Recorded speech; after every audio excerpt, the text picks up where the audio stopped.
সংঘটিত হৈছে ভয়ংকৰ বিমান দুৰ্ঘটনা কাঠমাণ্ডু ত্ৰিভুৱন আন্তঃৰাষ্ট্ৰীয় বিমানবন্দৰত সংঘটিত হৈছে এই ঘটনা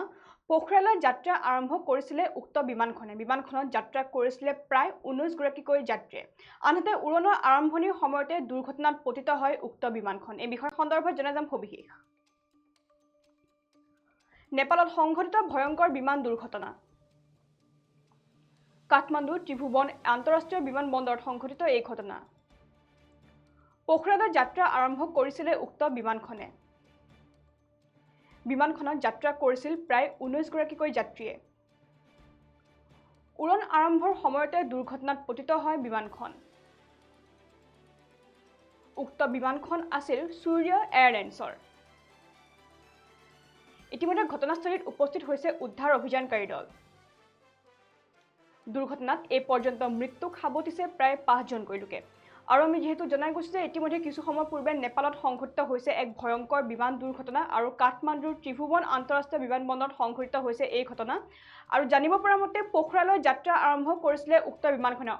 অৰ্থাৎ কাঠমাণ্ডুৰ ত্ৰিভুৱন আন্তঃৰাষ্ট্ৰীয় বিমানবন্দৰত যি বিমান দুৰ্ঘটনা সংঘটিত হৈছে সেই উক্ত বিমানখন পোখৰালৈ যাত্ৰা আৰম্ভ কৰিছিল বুলি ইতিমধ্যে জানিব পৰা গৈছে আৰু ইতিমধ্যে পোখৰালৈ যাত্ৰা আৰম্ভ কৰাৰ সময়ছোৱাতে দুৰ্ঘটনাত পতিত হয় এই বিমানখন আৰু উৰণৰ আৰম্ভণিৰ সময়তে অৰ্থাৎ যেতিয়া বিমানখন উৰিবলৈ আৰম্ভ কৰিছিলে সেই উৰিবলৈ আৰম্ভ কৰাৰ সময়ছোৱাতে ইতিমধ্যে দুৰ্ঘটনাত পতিত হয় বিমানখন আৰু জানিব পৰা মতে উৰণৰ আৰম্ভণি সোৱাতে এক বিস্ফোৰণ সংঘটিত হয় বিমানখনত আৰু এই বিস্ফোৰণৰ ফলৰ পিছতে ইতিমধ্যে দাউকৈ জ্বলি উঠিছিলে বিমানখন আৰু দাউকৈ জ্বলি উঠাৰ পিছতে সমগ্ৰ কলা ধুৱাই চানি ধৰিছিলে সমগ্ৰ অঞ্চলটোত আৰু ইতিমধ্যে জানিব পৰা মতে কাঠমাণ্ডুৰ ত্ৰিভুৱন আন্তঃৰাষ্ট্ৰীয় বিমানবন্দৰত সংঘটিত হৈছে এই শোকাবহ ঘটনা আৰু ইতিমধ্যে বিমানখনত যাত্ৰা কৰিছিলে প্ৰায় 19 গৰাকীকৈ যাত্ৰীয়ে ইতিমধ্যে সেই উক্ত বিমানখনত যাত্ৰা কৰিছিল বুলি ইতিমধ্যে তথ্য লাভ কৰা হৈছে বৰ্তমান সময়ত আৰু উক্ত বিমানখন আছিল সূৰ্য এয়াৰলাইন্সৰ অৰ্থাৎ কাঠমাণ্ডুৰ ত্ৰিভুৱন আন্তঃৰাষ্ট্ৰীয় বিমানবন্দৰৰ পৰা যিখন বিমান উৰা মাৰিব বিচাৰিছিলে অৰ্থাৎ উৰা মাৰিবলৈ চেষ্টা কৰিছিলে সেই বিমানখন সূৰ্য এয়াৰলাইন্সৰ বুলি বৰ্তমান সময়ত জানিব পৰা গৈছে আৰু ইতিমধ্যে ঘটনাস্থলীত উদ্ধাৰ অভিযানকাৰী দল উপস্থিত হৈছে আৰু উদ্ধাৰ অভিযানকাৰী দলসমূহে ইতিমধ্যে তদন্ত আৰম্ভ কৰিছে বিষয় সন্দৰ্ভত অভিযান আৰম্ভ কৰিছে বিষয় সন্দৰ্ভত কিয়নো সেই বিমানখনত 19 গৰাকীকৈ যাত্ৰী আছিলে তেওঁলোকে যাত্ৰা আৰম্ভ কৰিছিলে পোখৰালৈ যাত্ৰা আৰম্ভ কৰাৰ সময়তে ইতিমধ্যে বিমানখন এক বিস্ফোৰণ সংঘটিত হয় আৰু বিস্ফোৰণ সংঘটিত হোৱাৰ লগে লগে সম্পূৰ্ণ বিমানখন দাউকৈ জ্বলি উঠে যাৰ পৰিপ্ৰেক্ষিতত ইতিমধ্যে এই দুৰ্ঘটনাত 5 জনকৈ লোকে মৃত্যু সাবটিছে বুলি ইতিমধ্যে জানিব পৰা গৈছে কিছু সময় পূৰ্বে তথ্য লাভ কৰা হৈছে যে এই নেপালত সংঘটিত হোৱা ভয়ংকৰ বিমান দুৰ্ঘটনাত ইতিমধ্যে 5 জনকৈ লোকে মৃত্যু সাবটিছে আৰু আমি যেহেতু উল্লেখ কৰিছো যে উৰণৰ আৰম্ভণি সময়ছোৱাতে ইতিমধ্যে দুৰ্ঘটনাত পতিত হৈছিলে বিমানখন আৰু ইতিমধ্যে সম্পূৰ্ণৰূপে ধ্বংসস্তূপত পৰিণত হৈছে বৰ্তমান বিমানখন আৰু এই বিমানখনত যেহেতু প্ৰথমতে উৰণৰ সময়ছোৱাতে এক বিস্ফোৰণ সংঘটিত হৈছিলে আৰু বিস্ফোৰণ সংঘটিত হোৱাৰ লগে লগে সমগ্ৰ বিমানখন দাউকৈ জ্বলি উঠিছিলে আৰু সেই দাউকৈ জ্বলি উঠা বিমানখন পৰৱৰ্তী সময়ত সকলো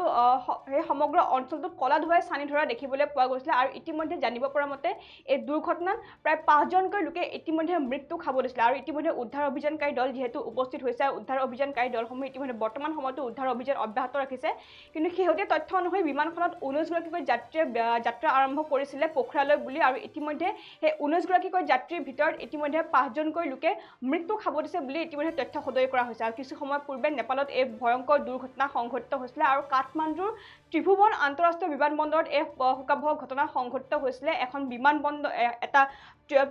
ত্ৰিভুৱন আন্তঃৰাষ্ট্ৰীয় বিমানবন্দৰৰ পৰা এখন বিমান উৰা মাৰিবলৈ লোৱাৰ সময়তে ইতিমধ্যে বিস্ফোৰণ সংঘটিত হৈছিলে আৰু বিস্ফোৰণ সংঘটিত হোৱাৰ লগে লগে সম্পূৰ্ণ বিমানখন দাউকৈ জ্বলি উঠিছিলে যাৰ পৰিপ্ৰেক্ষিতত সমগ্ৰ বিমানখন ইতিমধ্যে ভস্মীভূত হৈ গৈছে আৰু ইতিমধ্যে জানিব পৰা মতে 19 গৰাকীকৈ যাত্ৰীয়ে এই বিমানখনত যাত্ৰা আৰম্ভ কৰিছিলে পোখৰালৈ বুলি আৰু এই 19 গৰাকীকৈ যাত্ৰীৰ ভিতৰত ইতিমধ্যে 5 জনকৈ লোকে মৃত্যু সাবটিছে বুলি ইতিমধ্যে তথ্য সদৰি কৰা হৈছে আৰু উক্ত বিমানখন আছিল সূৰ্য এয়াৰলাইন্স অৰ্থাৎ সূৰ্য এয়াৰলাইন্স বুলি বৰ্তমান সময়ত জানিব পৰা গৈছে সেই উক্ত বিমানখন আৰু কাঠমাণ্ডুৰ পৰা পোখৰালৈ তেওঁলোকে যাত্ৰা আৰম্ভ কৰিছিলে সেই বিমানখন আৰু সেই বিমানৰ উৰণৰ আৰম্ভণিৰ সময়ছোৱাতে ইতিমধ্যে বিমানখনত এক বিস্ফোৰণ সংঘটিত হৈছিলে আৰু এই বিস্ফোৰণ সংঘটিত হোৱাৰ লগে লগে সমগ্ৰ বিমানখন দাউকৈ জ্বলি উঠিছিলে যাৰ পৰিপ্ৰেক্ষিতত ইতিমধ্যে সেই ঘটনাস্থলীতে 5 জনকৈ লোকে মৃত্যু সাবটিব লগা হৈছে আৰু বিমানখনত ইতিমধ্যে 19গৰাকীকৈ যাত্ৰা আৰম্ভ কৰিছিলে আৰু 19গৰাকীকৈ যাত্ৰীৰ ভিতৰত ইতিমধ্যে 5জনকৈ লোকে মৃত্যুক সাৱট দিছে আৰু ইতিমধ্যে ঘটনাস্থলীত উদ্ধাৰ অভিযানকাৰী দল উপস্থিত হৈছে আৰু উদ্ধাৰ অভিযানকাৰী দলসমূহে ইতিমধ্যে উদ্ধাৰ অভিযান অব্যাহত ৰাখিছে আৰু ইতিমধ্যে জানিব পৰা মতে কেইবাগৰাকীও লোক ইতিমধ্যে গুৰুতৰভাৱে আঘাতপ্ৰাপ্ত হৈছে আৰু ইতিমধ্যে তেওঁলোকক ততাতৈয়াকৈ চিকিৎসালয়লৈ ভৰ্তি কৰোৱা হৈছে আৰু ইতিমধ্যে সেই ঘটনাস্থলীত চিকিৎসকৰ এটা বৃহৎ দলো উপস্থিত হৈছে এম্বুলেন্স উপস্থিত হোৱা দেখিবলৈ পোৱা গৈছে আৰু সেই বিমানবন্দৰত যিসকল কৰ্তৃপক্ষ আছে সেই কৰ্তৃপক্ষৰ লোকসকলো বৰ্তমান সময়ত আহি সেই ঘটনাস্থলীত উপস্থিত হৈছে আৰু ঘটনা সন্দৰ্ভত তেওঁলোকে তদন্ত অব্যাহত ৰাখিছে কিহৰ বাবে এই দুৰ্ঘটনা সংঘটিত হ'ল বা কিহৰ কাৰণে কি কাৰণবশতঃ এই বিমানবন্দৰ সেই বিমানখনত বিস্ফোৰণ সংঘটিত হ'ল আৰু সেই ঘটনা বৰ্তমানো ৰহস্য আৱৰ্তত আছে আৰু সেই ঘটনা কিহৰ কাৰণে সংঘটিত হ'ল তাৰ ইতিমধ্যে তদন্ত অব্যাহত ৰাখিছে বিমানবন্দৰৰ কৰ্তৃপক্ষই আৰু কিছু সময় পূৰ্বে নেপালত এই বিমান দুৰ্ঘটনা সংঘটিত হৈছিলে আৰু কাঠমাণ্ডুৰ ত্ৰিভুৱন আন্তঃৰাষ্ট্ৰীয় বিমানবন্দৰত এই দুৰ্ঘটনা সংঘটিত হৈছে আৰু পোখৰালে যাত্ৰা আৰম্ভ কৰিছিলে উক্ত বিমানখনে আৰু যাত্ৰা আৰম্ভ কৰিবলৈ তেওঁলোকে নাপালে আৰু যাত্ৰা আৰম্ভ কৰাৰ অৰ্থাৎ বিমানখন যে উৰণৰ আৰম্ভ হৈছিলে সেই উৰণৰ আৰম্ভণি সময়ছোৱাতে ইতিমধ্যে দুৰ্ঘটনাত পতিত হৈছিলে আৰু ইতিমধ্যে সেই বিমানখনত 19গৰাকীকৈ যাত্ৰীয়ে যাত্ৰা আৰম্ভ কৰিছিলে পোখৰালৈ বুলি আৰু ইতিমধ্যে